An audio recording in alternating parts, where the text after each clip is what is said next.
मैं विपक्ष की इस बात से सहमत हूं कि वहां पर हिंसा का तांडव हुआ है। उनसे ज्यादा दुख हमें है। ये जो घटना हुई है वो शर्मनाक है। उस घटना पर राजनीति करना इससे भी ज्यादा शर्मनाक है। मैंने पत्र लिखकर अध्यक्ष जी से मांग की थी कि मैं चर्चा के लिए तैयार हूं, इसमें समय मर्यादा मत बनाइए। मान्यवर, अब मैं इस सदन में मणिपुर की बात करना चाहता हूं। मान्यवर, मणिपुर में जो हिंसक घटनाएं हुई है वो क्यों हुई है, क्या स्थिति है और इससे निपटने के लिए हमने क्या कुछ किया है, इसकी डिटेल बात मैं अभी करूंगा। परंतु मैं विपक्ष की इस बात से सहमत हूं कि वहां पर हिंसा का तांडव हुआ है और इस हिंसा के तांडव से कोई सहमत नहीं हो सकता। मान्यवर, हम भी सहमत नहीं हैं। उनसे ज्यादा दुख हमें है मान्यवर, परंतु ये परिस्थिति जन्य है। मैं बताना चाहता हूं, इसी घटनाओं का कोई समर्थन नहीं कर सकता। समाज के नाते हमें शर्म आई, इस प्रकार की घटनाएं वहां हुई है, इससे कोई इनकार नहीं। परंतु ये जो घटना हुई है वो शर्मनाक है। उस घटना पर राजनीति करना इससे भी ज्यादा शर्मनाक है। मान्यवर,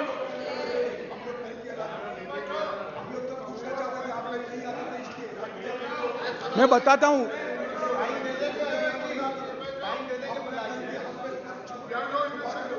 ओके, प्लीज।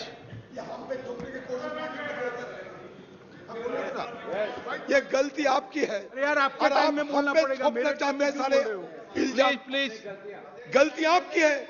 हम तो सवाल पूछने वाला है और आप हमारे ऊपर दोबारा इल्जाम थोपने की कोशिश कर रहे हैं।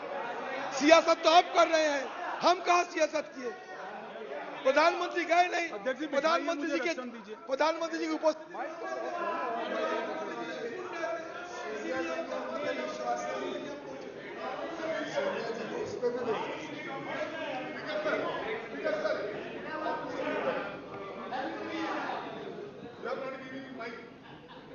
मान्यवर,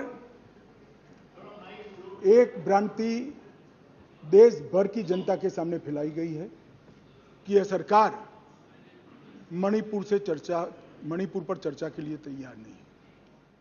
मैं आज भरे सदन के अंदर आपके माध्यम से सदन को बताना चाहता हूं कि सदन आहूत भी नहीं हुआ था। मैंने पत्र लिखकर अध्यक्ष जी से मांग की थी कि मैं चर्चा के लिए तैयार हूं, इसमें समय मर्यादा मत बनाइए। प्लीज बैठो बैठो बैठो प्लीज प्लीज प्लीज प्लीज। मान्यवर, मैं डे 1 से चर्चा के लिए तैयार था, मगर वो चर्चा नहीं चाहते, उनको विरोध करना था। और मैं कहना चाहता हूं, मेरी चर्चा से संतुष्ट न होते तो फिर कहते प्रधानमंत्री करे, प्रधानमंत्री विचार भी करते। मगर आप सदन में चर्चा ही न होने दो, मणिपुर जैसे महत्वपूर्ण मुद्दे पर गृह मंत्री को अपना पक्ष न रखने दे। किस प्रकार की डेमोक्रेटिक व्यवस्था चाहते हैं माननीय? और क्या आप सोचते हो कि शोर शराबा कर आप मुझे चुप कर दोगे? आप चुप नहीं कर सकते हो। 130 करोड़ की जनता ने हमें चुनकर यहां भेजा है, हमें सुनना पड़ेगा। आप चुप नहीं कर सकते हो। मान्यवर, मैं आज बताना चाहता हूं और बड़ी संवेदना के साथ आपके माध्यम से इस देश के 130 करोड़ लोगों के सामने मणिपुर की हालिया हिंसा क्यों हुई है और क्या चल रहा है और सरकार ने क्या उपाय किए, ये भी बताना चाहता हूं। मान्यवर, मैं पास्ट में मणिपुर में क्या हुआ ये भी बताऊंगा। अब मैं जब बताऊंगा तब ये कहेंगे कि पुरानी बातों को हमें सुनाने के लिए कह रहे हो। ना जी, मैं संवेदनशील आदमी हूं मान्यवर। मैं पुरानी बातों को राजनीतिक हिसाब किताब के लिए नहीं सुना रहा, इसलिए नहीं सुना रहा कि आपके समय में भी हुआ था, हमारे समय में भी हुआ। होता है का अप्रोच हमारा नहीं है, ये यूपीए का अप्रोच है। हमारा अप्रोच होता है का नहीं है, हम टॉलरेट नहीं कर सकते।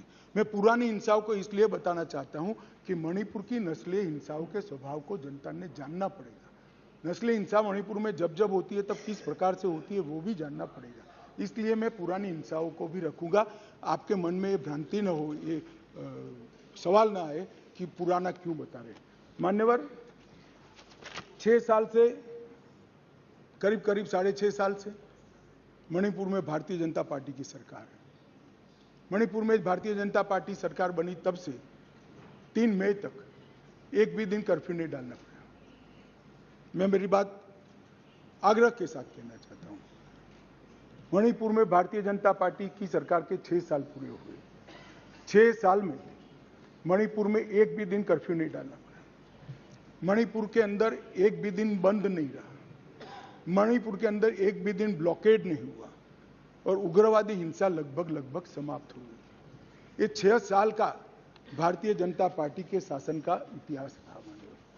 2021 में हमारे देश की पड़ोस में म्यांमार में सत्ता परिवर्तन हुआ और म्यांमार में वहां पर मिलिट्री का शासन आया, डेमोक्रेटिक सरकार गिर गई और वहां पर एक कुकी डेमोक्रेटिक फ्रंट है, इसने लोकतंत्र के लिए आंदोलन चालू करा। जब कुकी डेमोक्रेटिक फ्रंट ने लोकतंत्र के लिए आंदोलन चालू करा, वहां की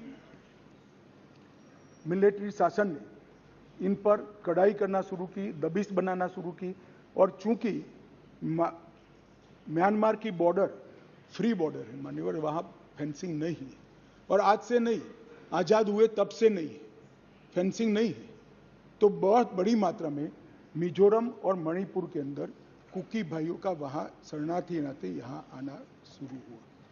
मैं इसलिए कहना चाहता हूं मान्यवर, क्योंकि उनका झगड़ा मणिपुर की मिलिट्री से था और दबिश शुरू हुई इसलिए आया। अरे म्यांमार की मिलिट्री से था और दबिश शुरू हुई इसलिए वो यहां पर आए। मान्यवर, हजारों की संख्या में कुकीज आदिवासी भाई यहां आना शुरू हो गए और परिवार बसने लगे। कहां बसेंगे? तो जंगल में बसने लगे और एक प्रकार से मणिपुर के बाकी हिस्सों में एक असुरक्षा की भावना हुई कि हमारी जनसांख्यिकी बदल जाएगी। हमने उसको देखा।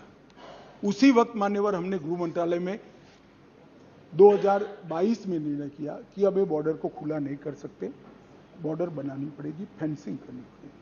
हमने 10 किलोमीटर फेंसिंग पूरी कर दी है, 60 किलोमीटर का काम चालू है और 600 किलोमीटर का सर्वे चालू है। आपने 2014 तक कभी फेंसिंग नहीं की। हमने दूरंदेशी से 30 में दंगे हुए, 21 में ही फेंसिंग का काम शुरू कर दिया था। 10 किलोमीटर ट्रायल फेंसिंग बन चुकी है, 60 किलोमीटर का काम चालू है और 600 किलोमीटर का सर्वे बाकी, जिससे ये घुसपैठ को रोका जा सके। फिर एक अनरेस्ट खड़ा होने लगा क्योंकि वहां जनसांख्यिकी बहुत निर्णायक होती है मान्यवर। घाटी में कुकी भाई रहते हैं, पहाड़ पर ट्राइबल भाई रहते हैं, तो उनके घाटी में मतई रहते हैं और पहाड़ पर कुकी और नागा ट्राइबल भाई रहते हैं।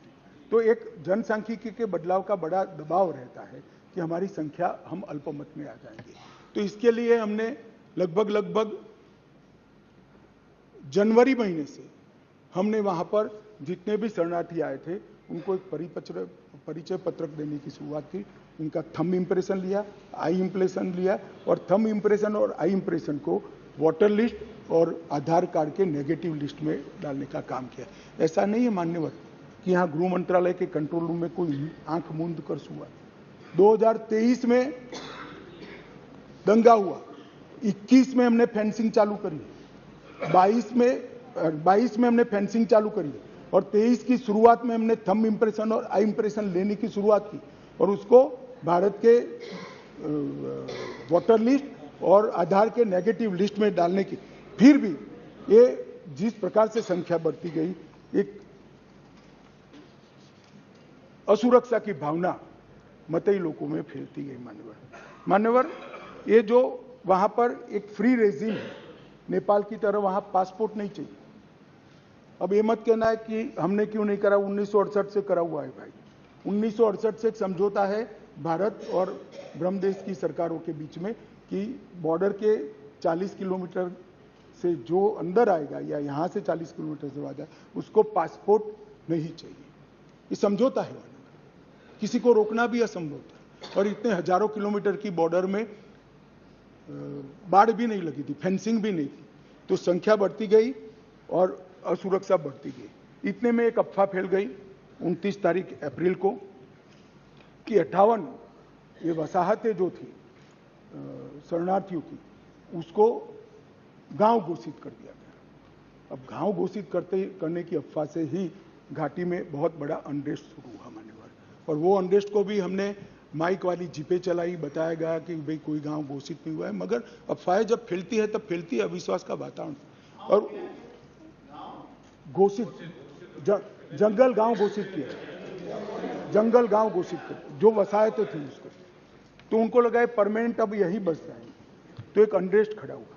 उसके बाद में आग में तेल डालने का काम हाईकोर्ट मणिपुर के अप्रैल महीने में आए हुए एक फैसले ने कहा, जिसने सालों से पड़ी हुई एक लंबित पिटीशन को अचानक चलाया। अचानक चलाकर ना भारत सरकार के ट्राइबल आयोग को शपथ पत्र लिया, ना भारत सरकार के ट्राइबल डिपार्टमेंट का लिया, ना भारत सरकार के गृह मंत्रालय का लिया, ना मणिपुर सरकार का लिया, और अचानक ही कह दिया कि 29 अप्रैल के